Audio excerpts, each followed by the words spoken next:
Hello everyone, welcome back to GGN. This is part 2 of this news bulletin. We left off with this article. TSA DHS ordered 1,400 pounds of high-powered explosives set to deliver August 31st. And something else that's been going on, weird stuff that's going on besides viruses and stuff like that, is this. Homeland Security tests to begin at train stops in Cambridge. This is in Boston, I believe. The federal government Wednesday will begin releasing bacteria at the Red Line stations in Cambridge and Somerville at set times to test sensors designed to detect biological agents and could be released in a terrorist attack. So were you given a choice, to vote on this? No, you weren't, And it says here, the press released Monday that harmless bacteria is non-infectious and the test will be performed when the stations are closed. So they'll begin on Wednesday. You'll think, oh, it's just Wednesday. No, they'll be held periodically over the next year. And I remember hearing about that a year or two ago, but now they're actually doing it. Then we have the NNSA plans aerial radiological survey of San Francisco area. I know most of you have already seen some of this news, but just tying it together, residents of San Francisco Bay Area could see all these low-flying helicopters operated by the agency that oversees nuclear material safety in the coming days. The Nuclear Security Administration said it plans an aerial survey between August 27th and September 1st aimed at improving aerial radiation measurement capabilities used by local, state, federal entities. And it's interesting because they're saying improving radiation measurement capabilities, but when you go to the Department of Nuclear Engineering, University of Berkeley, California, EPA, to raise safe limits. This is actually from 2011, March. EPA is at it again. They now want to change the safe limits of exposure to humans. This is the EPA. Again, this is like the police. They're there to protect you. The EPA wants to raise the protective action guides to levels vastly higher than those at which they are currently set, allowing for more radioactive contamination of the environment and the general public. So that should help you sleep better at night tonight. Something else as well, they've been conducting similar flights in the past few months in May in Baltimore. I never even heard about that. So their thing is they want to establish baselines of a normal part of security and emergency preparedness. So it's all about training, and they want to find what the natural background is. Well, if they're going to raise the natural background, they're just going out there to see how bad it really is and then say, oh, well, there you go, guys. That's the safe level. So we're talking about low-flying planes as well. A lot of creepy stuff going on. Little exercises around the country. And a lot of spraying. Low-flying plane is on a Mosquito mission. Remember this from July 10th. And this is the U.S. Air Force plans on Monday, as complaints continue to rise, to spray for these mosquitoes. So they're going to be spraying just 150 feet off the ground, and they're going to take another whack at the population of mosquitoes. No, at mosquitoes and people, especially people. But just remember, this is just like everything else. As the complaints continue to rise, just like in Texas where they're spraying, people don't want it, Manhattan to be sprayed against West Nile virus. So one of New York's most expensive neighborhoods will be sprayed this week with pesticide to combat West Nile virus, according to officials. Now, I'm not saying there's not a mosquito problem or just a lot of more mosquitoes or ticks or fleas. I know, I could tell there is. But that doesn't justify forced spraying, force medicating people like fluoride in the water. Again, where's the vote? So that's my argument for these people. Well, it is kind of bad. And, oh, well, you're not for bad teeth, are you? It's like, well, no, you're being naive, man. You're being naive because you think that you're free. You think that you have a choice. You don't have a choice. You're told what to do, what to think, and this is what's going to happen. We're going to carry eugenics out on you as the economy's breaking down more and more, and we're preparing for it. But everything's going to be okay. And the crazy thing, too, is what? Is that I just made a connection with New Jersey and Texas and that, where they have these petrochemical factories where there's a high amount of air pollution, usually correlates with this, quote, West Nile virus, which technically hasn't even been proven that it exists. But they're going to keep spraying. Say no to genetically modified mosquito release in Florida Keys. Again, this is another thing, releasing genetically modified mosquitoes. I think they've already done it, but they keep talking about it as if they're going to do it here in the Florida Keys. Just like everything else, even though the local community in the Florida Keys has spoken, they don't want it. We even passed an ordinance demanding more testing. This British company, Oxitec, is trying to use a loophole by applying to the FDA for an animal bug patent. And they'll probably get it because, like I said, the FDA and all of these government entities are there to fuck you over and help out these corporations, these globalists, these eugenicists. They're going to release these genetically modified mutant mosquitoes, and that should be really good for the environment. But you can go in there and sign the petition. Links will be posted.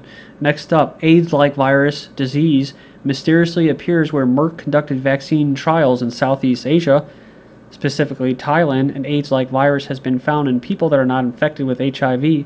Those infected have their immune systems compromised. Health officials say this is the new AIDS virus is not contagious, which begs the question, how do these people come down with the new strain of AIDS? Actually, in 1962, the U.S. Senate received a report concerning chemical and biological warfare. Just give you a background on what your government's capable of. This is the government contract where HIV-like and Ebola-like viruses were bioengineered by the U.S. military and bioweapons contracting lab Biomedics. They were producing viral cancer in monkeys that could then be used through genetic engineering to infect humans. Let's not forget they took the bird flu and then basically enhanced it so that it can be transferred to humans more easily. Robert Gallo, working with the National Cancer Institute, was part of this project. Millions of people are dying from U.S.-sponsored government projects to depopulate certain groups of people because of their ethnic heritage, and the U.S. government knew about it and endorses it. They've also worked with the Ebola virus and the plague as well. So they're trying to bring these things back. And eugenicists such as, well, not Bill Gates, he just carries it out, but people like Paul Ehrlich and that I covered recently, they say, or Mr. Bianca, the scientist down in Texas, they look forward to a nice big virus just wiping things out. And of course, the good thing is if you're the right person, you might be able to get the dose, the vaccine, right? Gates Foundation funds anti-vaccine surveillance and alert system and on-demand vaccine delivery with low-cost unmanned aerial vehicles. So this is the same guy that was just talking about how we're all going to go vegetarian because there's not going to be enough water. Part of it is going to be counteracting communication campaigns containing misinformation. That's people like myself and other people that are trying to help people to stay away from these fuckheads regarding vaccines to support global immunization efforts.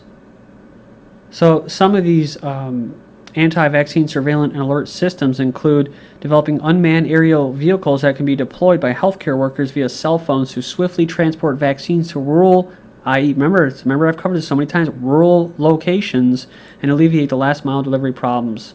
Improve cost, quality, and coverage of eugenics. Also, what the eugenicists are trying to do now is actually have it so that you could swallow a pill and it will monitor your body and tell you when you should take your dose of eugenics, your pills and your pharmaceuticals and that, your drugs. It actually tells you by order of your doctor. So you can see where this is going. Minnesota's first case of new swine flu reported. So again, another thing, right? New influenza strain that people acquire through contact with pigs, although it's not just that because I just got it a month ago here in the Midwest, is now in Minnesota. So it's moving. Then the TB continued. Drug-resistant strain of deadly disease alarms doctors worldwide, August 30th. The world is in the middle of a tuberculosis pandemic, scientists say. What was once a disease of undeveloped nations has raced across continents with thousands of cases in Asia and Europe and may infect up to 2 million people by 2015. I think the biggest reason is because many of them are resistant to vaccination. Could that be because maybe it was from the vaccinations that they got it from? Like the paralysis from the vaccines that were promoted, people like the Bill and Melinda Gates Foundation in Pakistan and that. They actually found it's called polio-derived paralysis from the vaccines. New heartland virus discovered in sick Missouri farmers. 2 Missouri men who became severely ill after sustaining tick bites were found to be infected with a new type of virus, according to the CDC, another eugenics entity, government entity. They just want to make sure the eugenics is taking hold and to track it, to monitor it. Because the eugenicists they're like obsessed with numbers and research and stuff like that, so that they can enhance it and make it better. Of course, it didn't improve after antibiotics, because everybody has so much antibiotics in them already from their food. The courts will soon decide if police can sample your DNA without a warrant, whether Americans have the expectation of privacy over their DNA. Again, you're a slave. We live in a scientific dictatorship. You're a research lab rat. So no, you don't have a say. So this individual, the ACLU in Northern California, is challenging a California law that requires all felony arrestees to give a DNA sample. So, oh, they're felonies, they're criminals, right? Oh, they hurt somebody, they victimized somebody. Well, no, maybe they didn't. They don't deserve to be lab rats. They don't deserve to be put in forced labor camps. You know, that's that mentality that I cannot stand. That naive mentality of, oh, well, they're criminals. Well, okay. Well, what if you were in a bad situation? You lived in the ghetto, say in the south side of Chicago. There were no jobs. You couldn't get out. You had to support your family. You had to deal drugs. And then you get busted by some pig, right? Who probably would turn around and sell it on the side himself. You know? That's being naive. These guys are in there, most of them, for victimless crimes. And they got them stacked in there. Mass incarcerations, record high numbers. For a reason. Because now they're turning that into a business. The private prison industry and slave prison labor industry. So again, for those people that are naive and don't think that this is going to happen, it's already happening to babies and mothers who aren't aware that the blood and DNA is being extracted from their babies right after birth and stored in a database, and they don't know about it. See, because people have to cry about it enough to say, well, you got to opt out. Sorry, we didn't tell you. So while people are fighting the legality of police being able to basically go in there and take your DNA without a warrant, appeals court upholds gene patents August 21st, 2012. Biotechnology court finds that isolated DNA is eligible for patent protection, a victory for the biotech industry. Great. So that's what the judges are there for, right? Probably Masons or Skull and Bones or something, or some fraternal order, right? They passed it, right? So that's good. That's great. They can patent your genes. But it's good. It's good. You know, it's going to help the disabled and stuff like that, right? For genetic screening, that will become eventually mandatory. To be able to procreate, you have to have certain genes. To be able to get a job like Gattaca, you're going to have to give a prick of blood, why I mentioned before about the carbon footprint, the carbon, which I believe the makeup is, what is it, the 6 neutrons, 6 electrons, 6 protons, the 666, your carbon footprint, your blood. You better have the right one in this brave new world. The disturbing army militia plot in Georgia.